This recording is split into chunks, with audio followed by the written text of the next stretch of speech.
ನನ್ನ ಕತೆ ನಿಮ್ಮ ಜೊತೆ ಎಪಿಸೋಡ್ 1. ಹಾಯ್, ನನ್ನ ಕತೆ ನಿಮ್ಮ ಜೊತೆ ಶೇರ್ ಮಾಡ್ಕೋಬೇಕು ಅನ್ನಿಸ್ತು.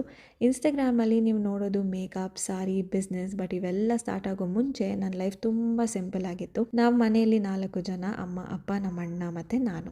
Very strict parents, but I am glad they were strict. Middle class ಫ್ಯಾಮಿಲಿಯಲ್ಲಿ ಬೆಳೆದಿರೋದು. ನಿಮ್ಮ ಮನೆ ಸ್ಟೋರಿ ಹೆಂಗಿರುತ್ತೋ ಆಲ್ಮೋಸ್ಟ್ ಹಾಗೆ ನಮ್ದು. No fancy life at all. I started earning when I was in 8th standard. ನಾನು ಟ್ಯೂಷನ್ ಮಾಡ್ತಿದ್ದೆ and my first salary was 800 rupees. ಅದರಲ್ಲಿ ನಾನು 500 ಸೇವ್ ಮಾಡ್ತಿದ್ದೆ ಆ್ಯಂಡ್ 300 ಖರ್ಚು ಮಾಡ್ತಿದ್ದೆ. And when I was doing my BCom, ನಾನು ಬರೀ ಟ್ಯೂಷನ್ಸ್ ಮಾಡಿನೇ 15,000 ದುಡಿತಿದ್ದೆ, which was really huge back then ಅಲ್ವಾ.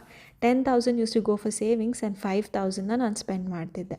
ಆಮೇಲೆ IT ಕೆಲಸ ಮಾಡ್ತಿದ್ದೆ, which is not at all my cup of tea. I love to create things, I love colours, I love playing with colours. And then post graduation and fashion designing ಮಾಡಿಕೊಂಡೆ. 6 months college ಹೋದೆ, ಇನ್ನು 6 months Covid ಅಂತ we had to do it online. Honestly life put me to test. I am not a person who borrow money from someone. ಇಡೀ ಪ್ರಪಂಚನೇ ಮನೇಲಿದೆ, but ನನಗೇನೋ ಅಯ್ಯೋ ನಾನು ದುಡಿತಿಲ್ಲ ಅನ್ನೋ ಒಂದು feeling. After Covid I got married and everything change. Okay, ನಂಗೆ ಗೊತ್ತು ನಿಮ್ಮ ಕಣ್ಣು ನನ್ನ ಸೀರೆ ಮೇಲೆ, ಐ ಶ್ಯಾಡೋ ಮೇಲೆ ಇದೆ ಅಂತ. ಸೊ ಲಿಂಕ್ ಅಂತ ಕಮೆಂಟ್ ಮಾಡಿ ಕಳಿಸ್ಕೊಡ್ತೀನಿ, ಆಯಿತಾ. ನನ್ನ wedding story, love marriage or arrange marriage ಎಲ್ಲನೂ ನೆಕ್ಸ್ಟ್ ಎಪಿಸೋಡಲ್ಲಿ ಹೇಳ್ತೀನಿ. So see you until next time. Bye.